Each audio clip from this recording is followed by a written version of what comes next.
Ponta de Lança FC, futebol e arte. Fala pessoal, tudo certinho? Mais um Ponta de Lança FC, hoje trazendo o meu amigo Juca Kfouri. E eu vou começar, Juquinha, perguntando sobre um assunto bem atual, uma substituição, né? Sai Ana Moser, camisa 10, entra quem mesmo, Juca? Fufuca. Fofoquinha, fofoquinha, fofoquinha. O que a gente pode falar de uma substituição dessa? Aqui nos fofocamos, né? Em bom português, é isso, nos fofocamos. É dessas coisas, né, Hélio? É tudo muito difícil, né? A gente Sim, sabe, sim.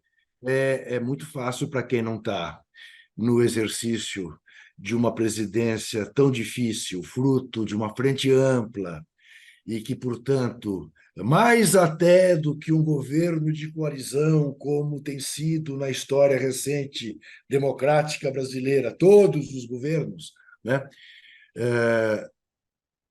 E é sempre bom lembrar que o genocida que dizia que se chamar pega ladrão não ficava nenhum no Centrão, entregou o governo dele ao Centrão, coisa que o presidente Lula não fez, né? Mas o presidente Lula está naquela situação de entregar anéis para não perder os dedos. Uhum. Então, a bocarra do Centrão queria o Ministério da Saúde. Veja você o risco que haveria. O presidente Lula não cedeu.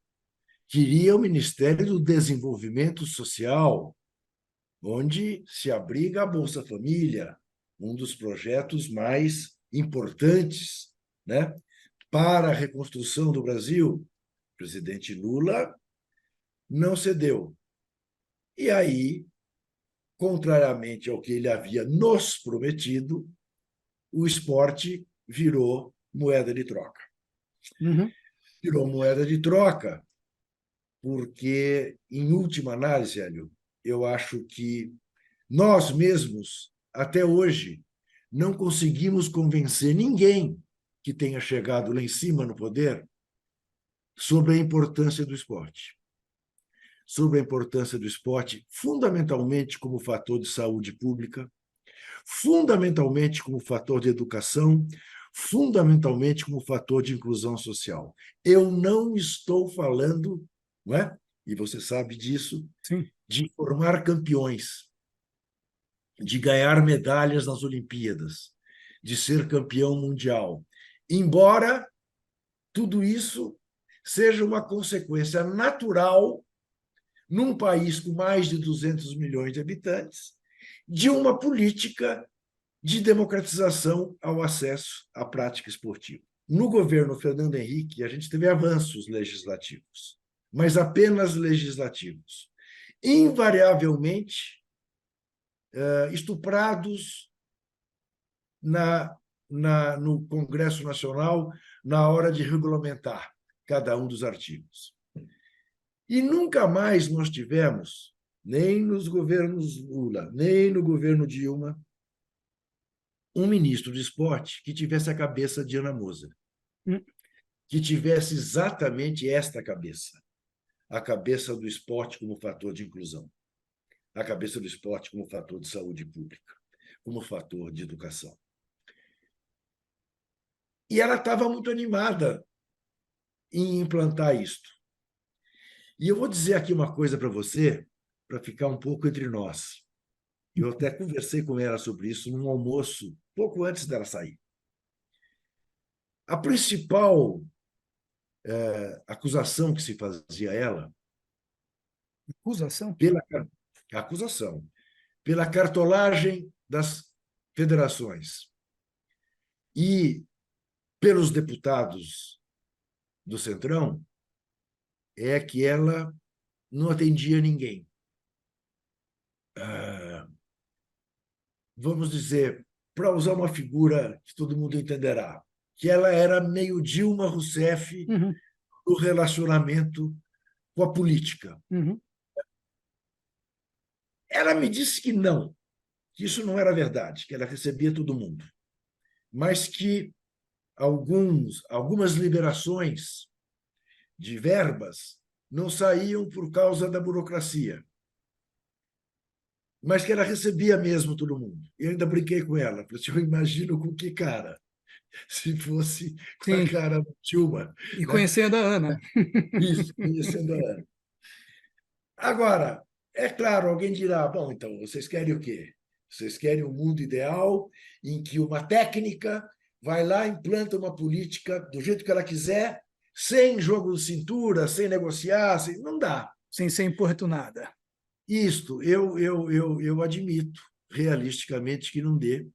Razão pela qual lhe diria, jamais passou na minha cabeça ser um homem público nesse sentido. E aí sacrificou-se Ana Moser, em nome da governabilidade, sem que haja uma promessa explícita de que os partidos que entraram nos ministérios, de fato, darão voto no Congresso Nacional para o presidente Lula, e porque o esporte será agraciado daqui a pouco com um dinheiro razoavelmente importante, né, dos impostos das casas de apostas. Ô, Juca, E isso só uma coisinha, só para. A gente sabe que essa abocanhada é fundamentalmente por causa de grana, que vai reverter em votos e, portanto, na permanência lá dentro, mamando, mamando, mamando, mamando. É isso, certo? Resumindo, grosso em modo. bom português é isso, e a gente já viu isso, né? Quer Uhum, dizer, a destinação dessas verbas, em sua maioria, para o estado do Maranhão, que é o estado do Fufuca, para a construção de estádios em eu vi cidades isso. do interior do Maranhão, né? Que se transformam em elefantes brancos, fica lá o equipamento, ninguém sabe como ocupá-los. Não é nem em São Luís, Juca. Não, não, interiorzão, É. interiorzão. E com vistas a quê? As eleições municipais do ano que vem. Claro, claro, Bom, né? Fazer uma base de prefeitos, de vereadores, sim. etc. Agora, Juca, cabe a nós, nesse momento, e isso a gente participa do mesmo grupo, lá, o Grupo Esporte pela Democracia, que reúne atletas, gente de vários setores, jornalistas e tal. Eu acho que cabe a nós, como sociedade civil, vigiar esse camarada, tá certo? O tal do Fufuca, cobrar, querer saber onde é que foi esse dinheiro, para que foi, por que foi, quem é que recebeu, porque qual é a outra atuação que a gente poderia ter nesse momento? Não, eu acho que é isso mesmo. Nosso papel será fiscalizar, mas você não tenha dúvida, essa fiscalização terá como sinônimo denúncias Uhum. e nada que, digamos, colabore para o andamento da vida esportiva no país. Sobre isso eu não tenho nenhuma ilusão. Te dou um exemplo. Ele nem bem assumiu, a primeira coisa que ele fez foi ampliar o prazo para inscrição da Bolsa Atleta. Não, da Bolsa Atleta não. Da política de incentivo à prática esportiva. Hum. Era para ser fechado, se não me engano, no dia 15 de setembro, e ele alegou que ia ampliar o prazo, porque no dia 15 de setembro houve uma pane no sistema do Ministério. Muito bem. Foi a primeira vez em que se amplia este prazo. Esse é o primeiro aspecto. O segundo aspecto, mais importante do que o primeiro. Bom, se houve uma pane no dia 15, era uma sexta-feira, você pula 16, 17, você amplia o prazo para 18, 19 e 20, acabou. Não, ele ampliou até o final de outubro. Para quê? Para que o Maranhão faça todos os seus pedidos, todos os seus pleitos, e além do Maranhão, evidentemente, a turma dele do Centrão. É. E é assim que funciona. Agora, ô Juca, eu estou vendo atrás de você um livro deitado, está escrito Os Vencedores. Não é É, isso? Não, é, não sei nem quem é o autor ou a autora. Mas, é, enfim, você escreveu um livro é. chamado Confesso que Perdi. E Você, isso, eu estava conversando com o Marquinho, que você conhece o Marco Antônio Coelho, filho, E aí ele falou assim, porra, mas o Juca escreveu um livro com esse título? Eu falei, pois é, mas brincadeira, tal, assim, uma referência ao Confesso que Vivi do Neruda, etc. Não, mas, pô, Confesso que Perdi é uma coisa que não é positiva. Com você com a palavra, por favor. Então, a primeira pessoa que faz essa observação, e eu vou te dizer, eu fiz isso de provocação, exatamente por causa do meu livro. Vou te Olha só. dizer quem é o autor. Tá? O autor é o Ayrton, vamos, hoje, põe o óculos. Ayrton Centeno, A Volta por Cima da Geração Esmagada pela Ditadura de 64, é o subtítulo do livro. Muito Nossa, bem. É, olha a esse grossura do livro, livro. esse livro ele faz uma homenagem a todos aqueles que lutaram, alguns Caíram? que morreram, né? Mas os homenageia como vencedores. E eu tenho esse livro, entre outras coisas, porque eu sou citado, não como nenhum herói, mas como alguém que auxiliou na fuga do publicitário Carlos Knapp do Brasil. Tá? E ele me mandou o livro e tudo. Bom, confesso que perdi. O Hélio, eu tenho um amigo que disse que o livro, no mínimo, devia se chamar Confesso que Empatei. Outro, outro que disse, confesso que perdi, mas foi roubado. Devia ter um subtítulo. Também é Né? bom. É. E eu ainda tenho, otimista que sou, a esperança de lançar um segundo livro, né? Confesso que viramos. Ou admito que viramos. Uhum. Veja bem, quando eu escrevi esse livro em pleno governo do genocida. Eu olhei para mim mesmo, tá? Quase aos 70 anos, então, e olhei para mim e falei: vamos lá, quem era você aos 20 anos? Quem é você aos 70? Quem era eu aos 20 anos? Eu era um cara, participava da vida política clandestina no Brasil, né? Um grupo para derrubar a ditadura, com absoluta convicção de que dali a 50 anos o Brasil seria um país de ponta no mundo. Você e muita gente naquele Isso, grupo. exatamente. Eu, um cara apaixonado por futebol, então, né, aos 20 anos, comemorando o tricampeonato da seleção brasileira, certo de que o futebol brasileiro só floresceria, que os nossos jogadores todos permaneceriam por aqui, que os nossos campeonatos seriam formidáveis, que nós teríamos um surto de boa gestão para administrar os talentos que nascem no Brasil e que o futebol brasileiro seria a NBA do futebol, a excelência absoluta. O que eu constato aos 70 anos? Cacilda, estamos de novo com a nossa democracia em risco. Estou de novo com medo de vir a ser preso e torturado. E o futebol brasileiro virou exportador de pé de obra. Nossos ídolos todos jogam lá fora. Perdemos nossos vínculos com a seleção brasileira, porque são jogadores do Bayern Munique, do Real Madrid, do Barcelona, do Milan, E do. a gente passou a ver esses jogos, os Isso, campeonatos de fora que são muito melhores. Quer isso. dizer, Né? pelo menos o inglês é. Então eu digo, eu perdi. Minha geração perdeu nesse aspecto. É claro que você dirá, bom, Júlio, peraí, mas não tinha mais ditadura. E depois disso o Brasil ganhou 2 Copas do Mundo. Então, sim, mas eu queria mais. Eu não queria apenas ter a democracia. Acho essencial. Sem ela, não caminharíamos. Sim. Mas eu não queria ter um país com mais da metade dele em insegurança alimentar. Eu não queria ter um país com a qualidade de vida que há no Brasil. Eu não queria ter um país que ainda luta contra o racismo estrutural.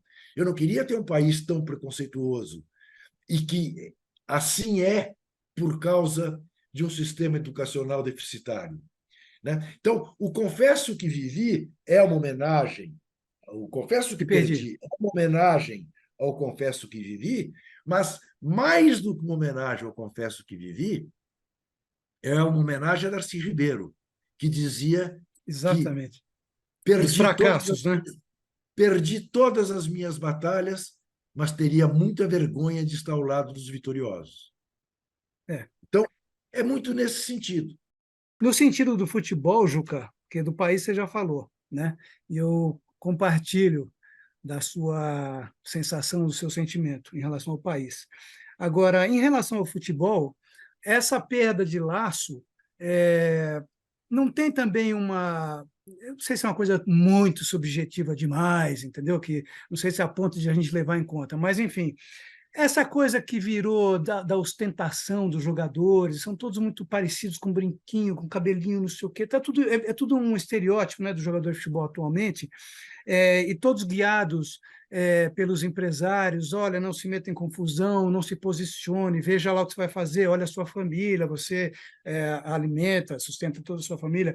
Não houve também uma espécie de uma mediocrização do ser humano no sentido do olha o que nós viramos, quer dizer, o jogador de futebol hoje, e eu não estou também dizendo assim, a culpa é do jogador, de jeito nenhum, mas eles viraram uma coisa um pouco assim, pasteurizada, um negócio que você não consegue mais chegar neles, você passa pelo assessor, você sente isso também ou não? Você sente um outro tipo de, vamos dizer, de Não, sensação? não, esse é um retrato fiel, né, do mundo dos popstars que viraram os jogadores de futebol, ou boa parte deles, né? O legal é que o maior deles, há alguns anos, não tem nada disso, né, que é o Lionel Messi. Hum, Mas vamos lá. Aí, eu acho que você está tratando aí de uma fotografia que não é exclusiva do Brasil. Eu acho que esta é uma situação mundial, principalmente quando envolve atletas. O Hélio, o que é, em regra, a cabeça de um atleta? Um atleta de altíssimo rendimento é um cara voltado para a competição que ele tem que fazer no fim de semana, para os treinamentos para chegar nessa competição em bom estado, para ganhar durante um curto período da vida dele. Ele sabe que a carreira dele terá 15, 20 anos no máximo, diferentemente do professor, do cantor, do artista, uhum, do banqueário, de qualquer um, uhum. né? Olha para a carreira e fala, bom, tenho tempo para chegar no topo. Os atletas não. Qual é a origem da esmagadora maioria dos jogadores de futebol do Brasil? Todos no andar de baixo, com raríssimas exceções. E Caríssimos. são, e são as exceções que não vieram do andar de baixo, vieram no mínimo do andar médio, aqueles que são exemplo para nós, porque Uhum. conscientes, porque comprometidos com o país e tal, tal, tal. Estudaram até, Isso, pelo menos completaram o ensino médio e tal. isso. Vou pôr aqui do meu lado nosso companheiro, Salve, Magrão. esse que simboliza tanto, né, isso tudo. Bom, o que acaba acontecendo com esse cara? Porque não teve boa escola também, Aline. Uhum, Isso a gente não pode uhum, esquecer. sim. Ele olha e diz assim, reproduz o discurso do poder. Se eu cheguei aqui, esse moleque que está na esquina e quer me roubar, e não vai me roubar porque eu ando de carro blindado, e mostro o meu Rolex de ouro, porque eu posso, Eu posso. esse cara não vai roubar o meu relógio. Aliás, se matasse esse cara, estou pouco ligando. Aliás, devia ter pena para 16 anos. Aliás, devia ter pena de morte no Brasil. Né?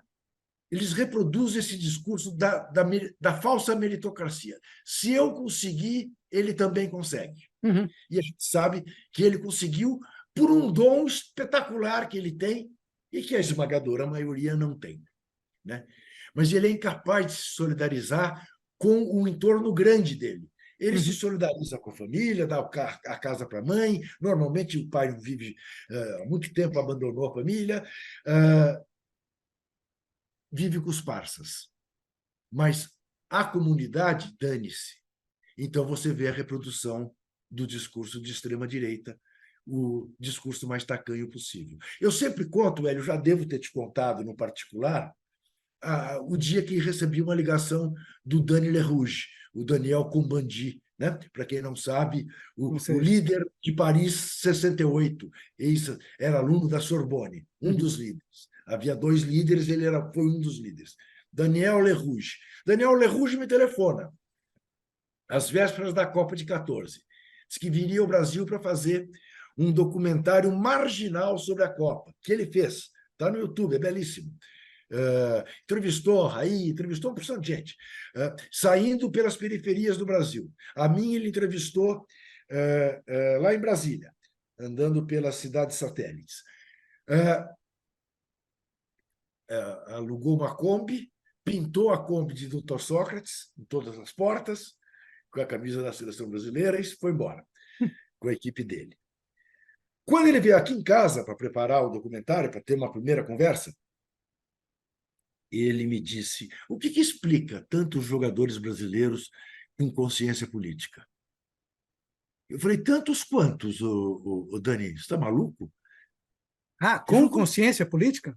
com consciência política. Ah, Eu falei: ô, Dani, não enche as duas mãos. Ele: Juca, que isso? Conte. olha só. Afonsinho, Reinaldo, Tostão, Sócrates, Vladimir, Casagrande, Juninho Pernambucano, Paulo André. Nossa, É, começou a rarear. é, é. Aí ele olhou para mim e disse: me faça o mesmo exercício com jogadores europeus.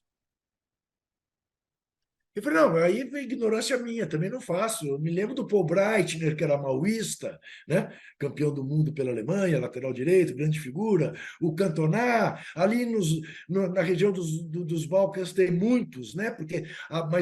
Mas ali mais por posições nacionalistas, né? O É, sérvio, o croata, o é. montenegrino, né? É, não tem. Tanto não tem, Hélio, que quando a gente pensa em esportista politizado, vem na tua cabeça, já está vindo na tua cabeça. Muhammad Ali sacrificou o cinturão dos pesos pesados para não ir lutar no Vietnã. Não, Juca, espera um pouquinho. E a gente não pode falar assim do jeito que você falou, hein? Né? Porque foi uma atitude daquelas, né? Quer dizer, para Sim, você tomar uma atitude daquela, não vou lutar na guerra do Vietnã, que é um negócio isso, peraí, pô, você vai morrer, você vai ser preso, como foi, isso, isso, além de ter exatamente. perdido o cinturão. Então é uma coisa muito maior do que quando a gente fala. Você pensa no Smith e no Carlos, os dois que fizeram o México. símbolo do poder negro, né, do Black Power, das Panteras Negras lá no Uhum, México em 68. Perderam suas medalhas e nunca mais concorreram a nada. uhum, Foram perseguidos. O Sócrates. uhum. E são poucos. Tanto isso, quer dizer, eu tenho lido, eu até fico feliz, porque há anos que eu digo, o Magrão vai virar assim, uma espécie de Che Guevara do futebol. É. E outro dia, uma matéria no Guardian o chamava de uma espécie de Che Guevara do futebol. Mas o romântico, Sim. é isso. Né? São muito poucos. São Ali- muito poucos. Aliás, Juca, hoje, quando o Casagrande, quando ele cobra, agora ele deu uma Sim, sim, refreada, né? Porque sim, percebeu também que sim. não. Quando ele cobrou os jogadores atuais, uma postura, porra, tal, vocês precisam se manifestar, papapá, a reação foi imediata, né?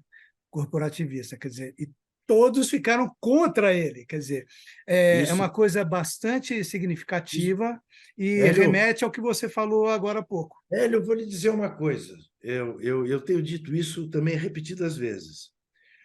Eu aprendi isso a duras penas, mas aprendi. Meu pai foi fundamental para me ensinar. Vou te contar o quê. Um dia eu tinha meus 20 anos e eu estava pé da vida com o Pelé, porque um ditador de plantão tinha feito alguma coisa e o Pelé não havia se manifestado contrariamente àquela coisa que o ditador havia feito. E eu reclamei. Médici, né? Poxa, é. Médici. Médici, 70 Médici. Eu reclamei, estava almoçando lá na casa dos meus pais, eu reclamei. Meu pai virou para mim, corintiano, meu pai. Falou assim: Juca, deixa eu te falar uma coisa. Se o Pelé fizesse o que faz em campo e tivesse as posições políticas que você quer que ele tenha, ele não seria o Pelé, ele seria Deus. Do Pelé, você exija que ele faça os gols que ele faz, que ele seja campeão do mundo agora no México, mas menos, meu. Você quer o quê? Que ele... Veja de onde ele veio. O que você quer que ele tenha essa consciência toda de você, aluno de ciências sociais, de Você está maluco? E aí eu aprendi uma coisa, sabe o que, Hélio? A não cobrar heroísmo com o pescoço alheio. Eu sei até onde eu posso ir. Eu não sei aonde você pode ir. Eu não sei onde te aperta o calo. Eu sei onde aperta o meu calo. E eu sequer exijo que as pessoas ajam como eu. Porque eu sei de mim, não sei do outro. Não sei do outro. Se eu quero me ferrar, eu que me ferre. Não vou aceitar isso. Perco o emprego e não fico. Embora o emprego me seja importante. Paciência. Tudo bem, parabéns. Mas não exija do outro isso. Você não sabe quantos filhos o outro tem, você não sabe se ele sustenta a mãe, você não sabe da realidade do outro. Então, eu sou parcimonioso nisso, o que está longe de passar pano para alienação. Não passo. Não passo.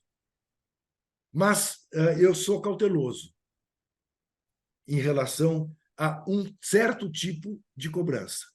Agora, veja, uma coisa é eu não cobrar da menina que está surgindo no voleibol, não da Carol Solberg, né? que é essa beleza de atleta.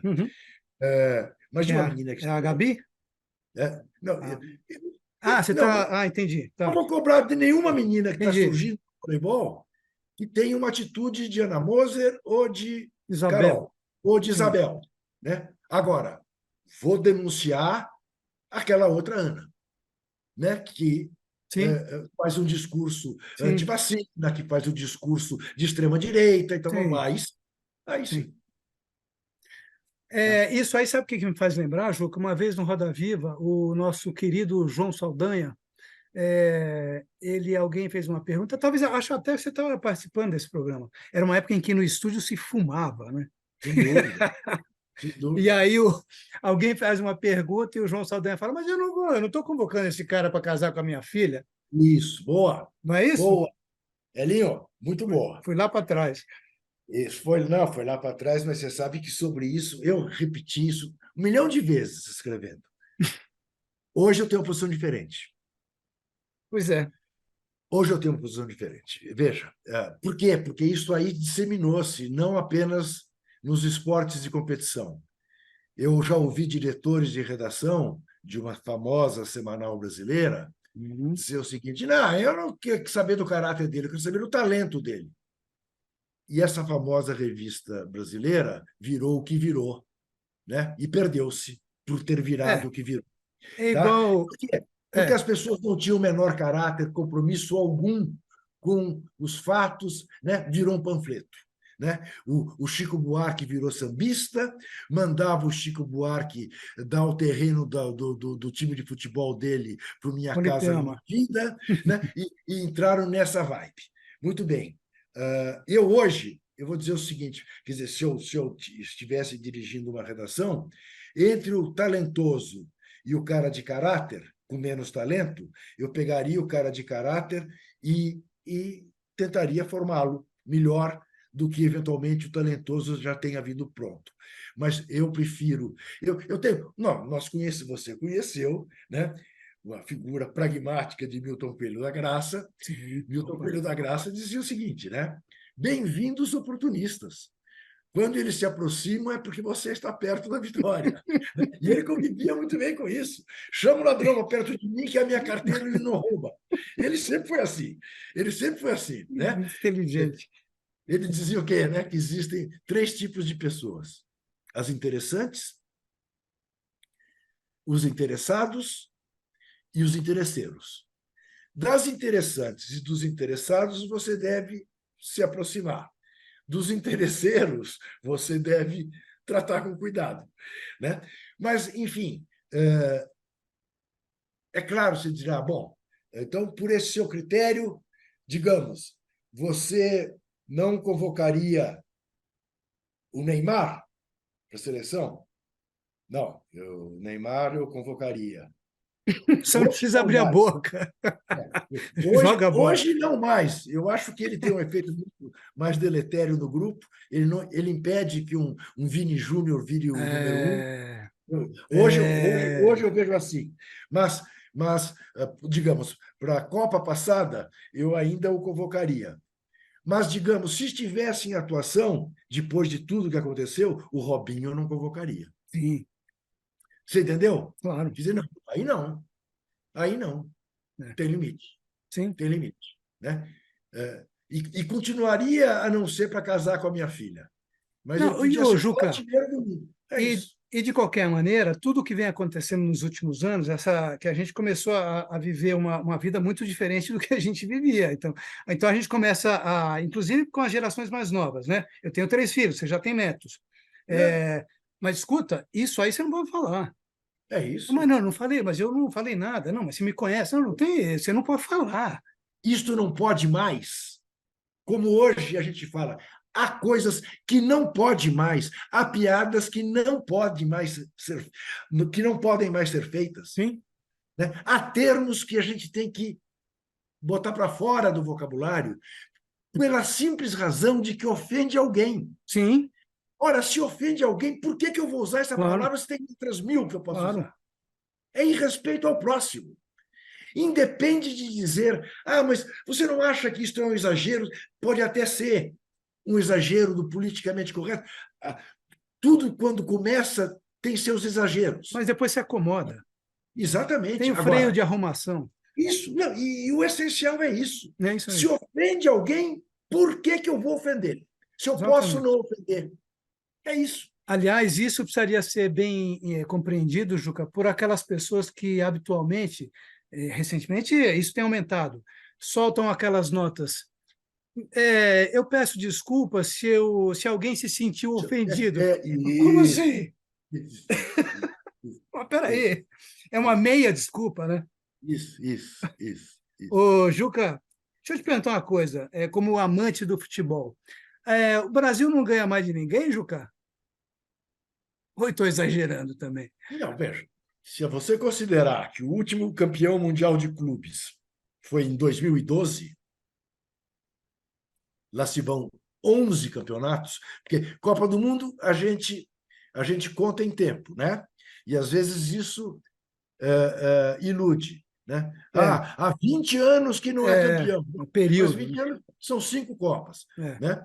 Eh, o Brasil não é campeão do Mundial de Clubes desde 2012. Né? O último foi o Corinthians. De isso, lá para cá, houve campeonatos que sequer chegou à final. isso. Né? Os Uhum, europeus sempre sim, chegaram africanos, chegaram asiáticos. Nem sempre chegou um time brasileiro. O que revela que aquela velha taça intercontinental, que então tinha esse caráter de mundial de clubes, hoje não faria mais sentido. claro. Então, fez. Hoje não faria mais. E a seleção brasileira, quando passou de quartas de final de 2002 para cá, quando foi seu último título, tomou de 7 da Alemanha, né? Na semifinal. Uhum, Claro que o 7 contra a Alemanha é uma coisa excepcional, nunca havia é, acontecido, nunca mais vai acontecer nada sim, sim, igual. Aquilo não existe, aquilo é um aborto da natureza, aconteceu, sim. para eventualmente abrir os nossos olhos, sei lá o que foi. Agora, o que tem acontecido, Hélio, é que a gente está cuidando muito mal do futebol aqui dentro, e embora continuemos a ser, né, um celeiro de grandes jogadores, não apenas os fora de série escasseiam, como, curiosamente, a vingança do colonizado no continente europeu está significando evolução do futebol no continente Exatamente. europeu. Quando você olha a seleção da Holanda e vê 3 ou 4 negros, quando você olha seleções da Alemanha com 3 ou 4 negros, quando você vê a mestiçagem chegando na Europa, A a Bélgica que fez Bélgica, o que fez. isso, né? Então, isso torna cada vez mais difícil que, de fato, a seleção brasileira seja bem-sucedida. Ô, Hélio, você já se deu conta de uma coisa? Vira e mexe, eu exponho isso para as pessoas e as pessoas arregalam os olhos. Neste país racista em que vivemos, Uhum. fazer o corte de a partir do momento em que certos prêmios passaram a ser dados no futebol mundial. Em 58, o melhor jogador da Copa do Mundo foi o Didi. Veja bem, a seleção de 58, que tinha Mané e Pelé, que jamais perderam um jogo com a camisa 50 da jogos, seleção né? brasileira juntos, o melhor da Copa foi o Didi. Só para quem não tem ideia do que tenha sido o time de 58, imagina. Para mim, eu sempre digo isso. O time de 58, é claro que tem a ver com as minhas memórias de infância e tal, mas o time de 58 é ainda melhor que o de 70. Cometo essa heresia, porque tinha Pelé e Mané juntos. 70 não tinha.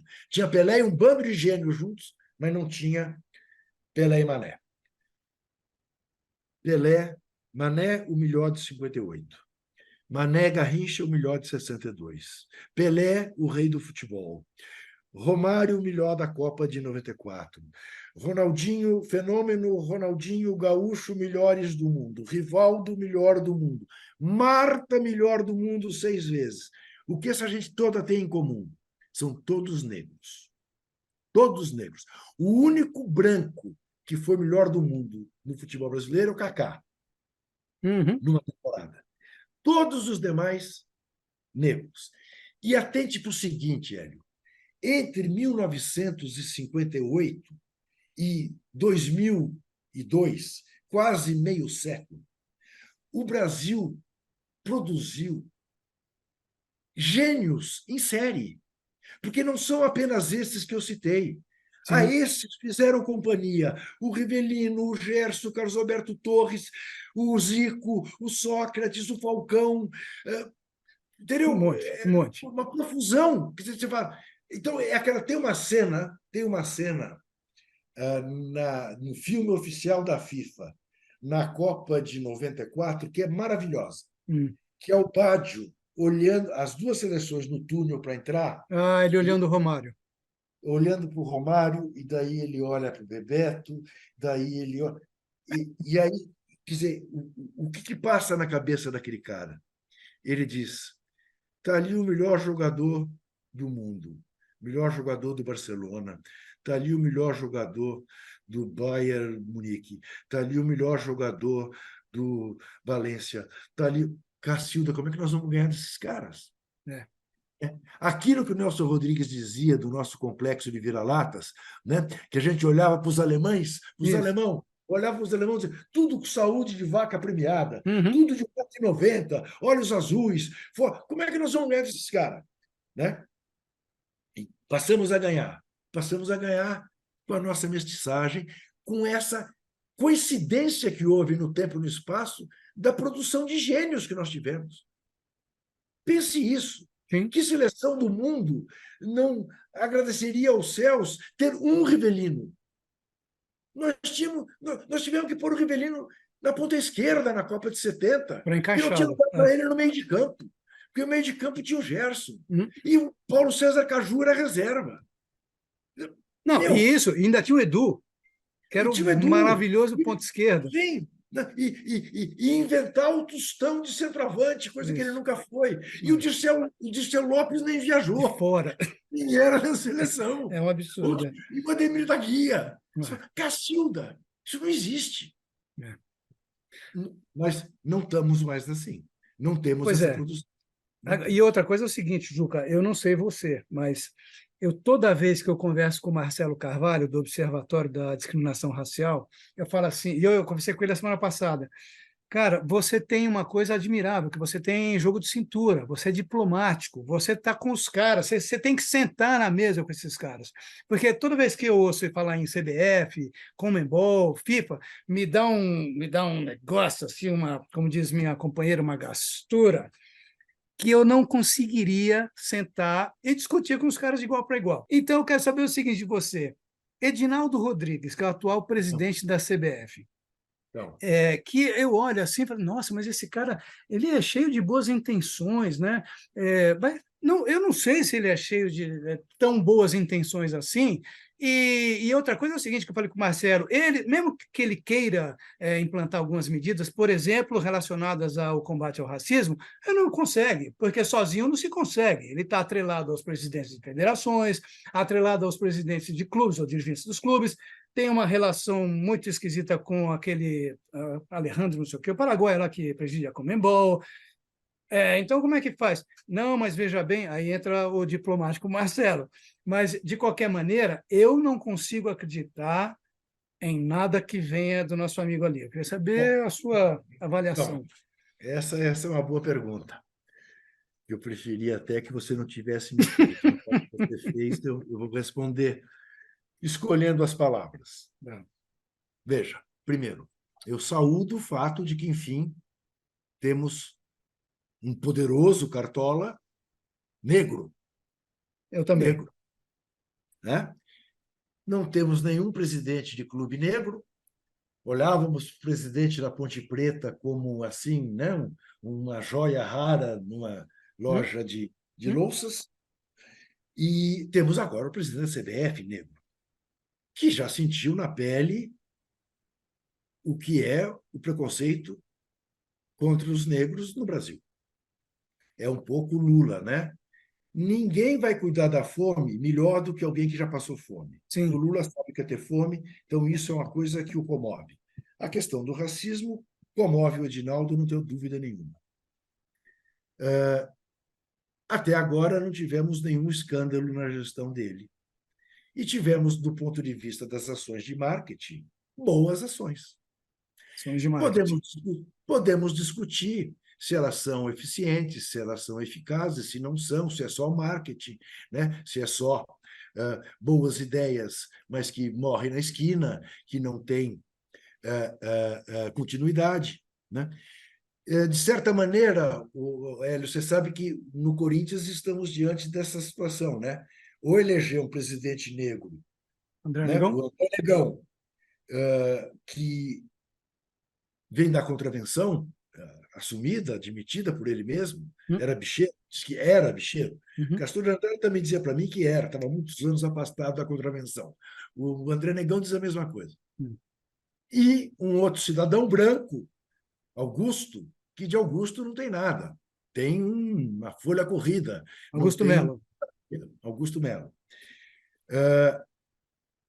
E eu adoraria poder dizer que, da mesma maneira que o Corinthians foi o primeiro clube grande a ter uma mulher como presidenta, né, Dona Marlene Matheus, né? É verdade. O Corinthians, porque as pessoas diziam, o É Flamengo, o verdade, Corinthians. Não, verdade. não, não, não, não, não. Dona Marlene. Ah, mas ela era um pau mandado do Vicente Matheus.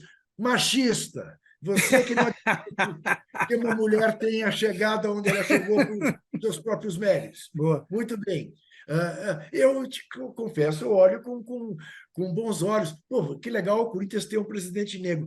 Mas não é pela cor da pele, né, Pois é. que você diz que uma É, pessoa é boa ou que uma pessoa é é, ruim. é, Não é. Porque aí também a gente cai no extremo oposto. exatamente. Ah, bom, então tudo bem, vale. Né? Então, não, não é por aí. Uhum. Então, eu vou lhe dizer uma coisa. Eu, há tempos, estou pedindo uma entrevista tete a tete com o senhor Edinaldo Rodrigues. Parece que essa entrevista vai sair. Em ela saindo, eu vou fazer todas as perguntas que você gostaria de fazer para ele. Pode ter certeza. Todas. Que bom. Sem deixar nenhuma de lado. Todas. E se sair essa entrevista, saiba você que aos 53 anos de carreira, eu pisarei pela primeira vez na minha vida na sede da CBF. Nem na Rua da Alfândega você pisou? Não. Na Rua da Lá Alfândega sim. eu pisei quando o Julito Coutinho foi presidente. Ah, tá, boa lembrança. Falando de 1979, Anos 80, né? 80, eu estive na CBF. Mas lá naquele era um andar, né? Não era a sede da CBF. Agora é a sede.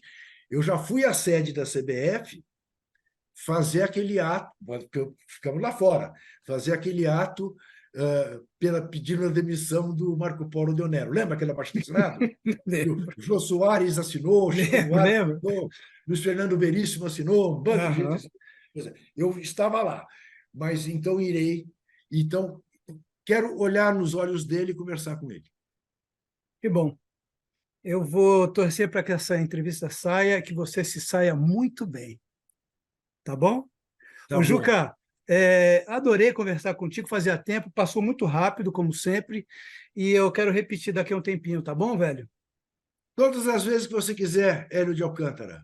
Estamos no mesmo barco. Isso aí. Beijão para você, Abraço Juca. grande, outro grande, querido. Tchau, velho. Bom, e a gente fica por aqui, depois desse papo com o Juca Kfouri. A gente volta na próxima semana, e nesse meio tempo, olha, dá uma olhada, entra lá no Ponta de Lança FC, dê o seu like, aperta o sininho para receber notificações dos vídeos, ajude a gente aqui a manter o Ponta de Lança FC. Um grande abraço para vocês. Tchau! Ponta de Lança FC, futebol e arte. Aqui você se diverte ouvindo as histórias de quem vive pelo esporte e de quem entende o viver como pura arte.